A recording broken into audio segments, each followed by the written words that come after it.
Wow, what is this? It looks like a toy. A small animal? Let's clean it up and see what it really is.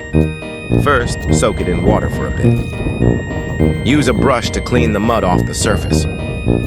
This toy is really dirty. We need to scrub it thoroughly. It looks like an animal toy riding a vehicle. Keep cleaning the body of the vehicle. Rinse it with water. Keep cleaning the body of the vehicle. There's still a lot of mud on the head. At this point, it's clear now. A little cow riding an electric scooter. Keep cleaning, there's still a lot of mud inside the toy.